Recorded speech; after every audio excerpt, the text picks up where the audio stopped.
everyone. So, para to dun sa mga girls natin. Okay, mga bata pa.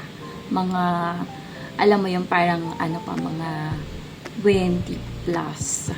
So, yung mga ano pa dyan, mga, alam mo yung parang uhaw pa sa pag-ibig. Okay.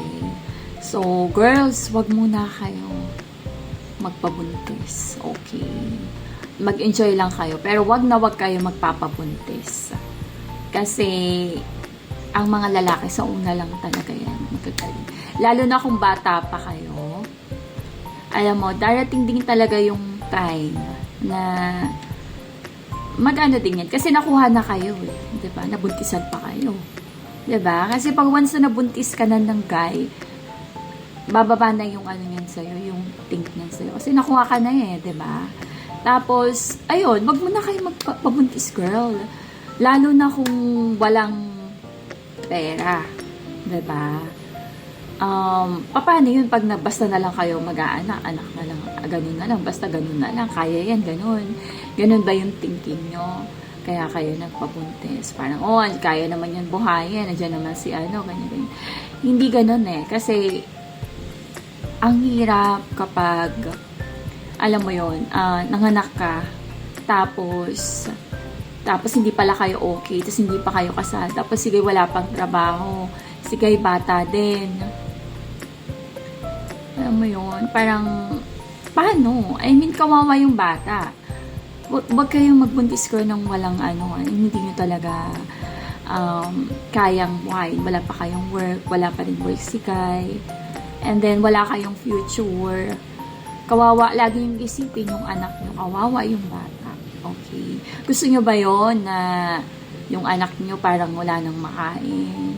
Siguro hindi nyo pa masabi yung mga ganyan kasi wala pa kayong anak, diba? Parang kala mo ganun-ganun lang dahil mas mahal mo yung lalaki, parang ganun. Kasi kaya ka nagpabuntis, diba? So, wag ganun, girls. Isipin nyo lagi yung life. What is happy life? Okay? So, for example, okay, nanganak, nabuntis ka na, nanganak ka na. So, anong mangyayari? Saan kayo kukuha ng pera? Asa sa magulang? Di ba kayo naawa sa magulang nyo? Or si guy, ano, ganun lang, walang trabaho. Paano? Paano kung makahanap yan ng iba? Paano kung hindi kanya panagutan? Kasi di naman kayo kasal eh. Di ba napapanood nyo naman, dami na napapatulpo, ang daming mga case na ganyan na hindi nagsusuporta yung lalaki. Kasi wala naman trabaho, anong isusupport sa'yo? So, ang ending, kawawa ka at saka yung bata.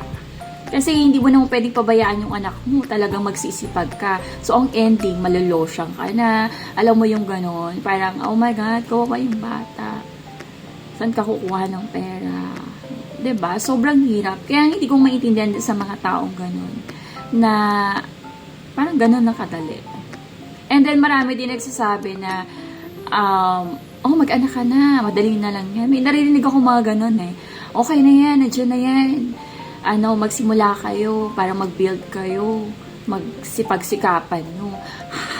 Ganun na ba kadali na parang okay mag-aanak 9 months, magbubuntis ka, papasok ka sa trabaho or ano, ganun na ba kadali yun? Oh my God.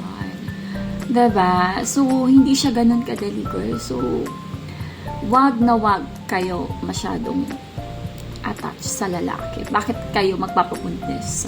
Anong meron? Ganun nyo ba ka-love yung lalaki? Ganun na ba kayo ka-desperada para magpabuntis? Bakit? Questionable. Bata pa kayo, diba? Or baka na-aksidente lang or ano. Dapat maingat kayo, girls. Okay? Kasi hindi yan basta-basta. Forever. Until you die. Kasama mo yung bata.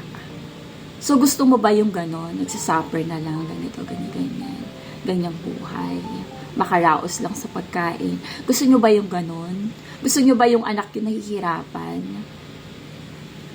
Tapos mag-aaral, ganyan, ganito, walang pambili. Gusto nyo yung ganong life? Diba? Parang nakakasad. Parang I think that's not life. I think that's suffering life. Diba? So, wag na wag, girl, okay? Ang lalaki, sa una lang yan magaling. Lalo na kung bata pa kayo, nako, darating yung time, meron at meron, magkakaroon yun ng iba. And then, ayun, syempre, ayun nga, wag kayo magpakasal dun sa wala namang future. Hindi kayo pinakasalan. Kasi wala kang habol dun, girl. Di ba, ang dami ng mga ganong instant na binuntisan lang. Kahit nga yung iba may future na, may pera na, mayaman na, hindi pa rin nagsusupport, di ba? So, i-make sure nyo na okay yung pera nyo, okay yung savings nyo, meron kayong bahay, and then, wala ka lang ginagawa kundi mag-enjoy na mag-enjoy dun. Kung gusto mo lang naman magpabuntis, okay? Yun yung lagi nyong iisipin. Yung ano nyo, yung stable na, yung happiness nyo. Okay?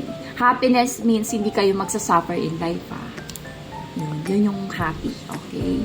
Kasi darating yung time, mag-aaway kayo, ganyan-ganyan. Kasi nga, nabuntis ako, walang pera, ganito, ganyan. Pera, diba? So, ganun lang, guys. Hindi kayo mauubusan ng lalaki. Maraming lalaki dyan. And, ayun na nga. Marami akong mga na-encounter na ganyan. Marami akong napanood sa mga ganyan na parang, basta na lang gano'n, na in love, ganyan-ganyan. Nadali sa salita, alam mo yon, nadaan sa matatamis na salita. Pero alam mo yun, marami pala kayo. Diba? So, hindi ka sigurado, girl, okay? Hanggat hindi kayo kasal, hanggat wala siyang wala. Madali ka lang yung iwanan, okay?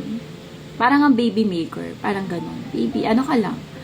Alam mo yun, para usan ka lang. Yun lang yun. Diba? Ang daming ganyan, diba? So, girls, piliin nyo yung lalaki na mahal kayo. Lahat ibibigay para sa inyo. Bibigyan kayo ng bahay, bibigyan kayo ng sasakyan.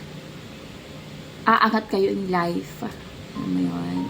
So, yun yung isipin nyo, girls. I know, bata pa kayo, pero darating yung time na marirealize mo ko. Okay? So, i-make sure, wag mo kayo magpabuntis. Okay? Magamit na lang kayo ng protection, girl. Diba? So, ang mga lalaki, hindi yan nakukontento. Hindi ko nila lahat, okay? Pero, at the end of the time, hindi mo alam, okay? So, i-make sure always, love yourself. Yun yung sinasabi ko eh. Pag sinabing love yourself, hindi ka dapat nagsasuffer in life. That's it. Okay? And then, so ayun na nga, diba? Meron din iba talagang mga mayayaman dyan na hindi naman nagsusupport. Kaya dapat i-make sure nyo na okay kayo. Okay lahat kayo. Okay? Kasi hindi ka sure sa lalaki. Dadating yung time, maboboring siya sa'yo, magsasawa siya sa'yo, maghahanap yan ng iba. So paano ka? E di halosyang ka na. E di wala magkakagusto sa'yo. So paano na yung anak mo? Diba? Paano na kayo? Kasi merong mga iba dyan nagnanakaw na. Diba? Meron akong kilalang ganyan. Nagnanakaw na. Kasi nga ang ginawa niya, nagpabuntis siya. Agad-agad, wala pang trabaho yung asawa. Diba? Kasi kung may trabaho ka nga, okay nga. So si lalaki na sa bahay lang, siya yung nag-aalaga ng bata. Tapos si girl yung nagtatrabaho. Tapos si girl nagnakaw pa. Oh my God. Ang dami pang kautangan. Lahat gagawin para sa anak. Gusto niyo ba yung ganun, girls? Hindi ko naman nila lahat, pero ganun yung tendency na pwedeng mangyari. So, wag niyo nang intayin, girl. Okay? Alam ko, hindi ko alam ang feeling na merong anak, pero alam ko yung feeling na merong hayop. Pusa. Okay? Na parang lahat gagawin mo para sa kanya. So, ganun, hindi ganun kadila. Girl, maintenance ko pa lang, sobrang taas na. Tapos mag-aanak ka pa. Oh my God. So, ayun lang, girls. Gusto nyo ba yung life na happy? Parang shopping, ganon. Nag-enjoy lang kayo ng anak. Gusto nyo yung ganon? Ang ganda nung ganon diba? Kasi, I mean, you really love yourself. And then, yung magiging anak nyo. So, yun na lang yung girl, isipin nyo, ha? So, wag tayo dun sa poverty mindset.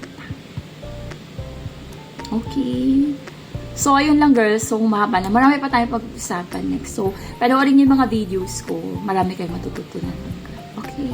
So, thank you for watching. I love you all.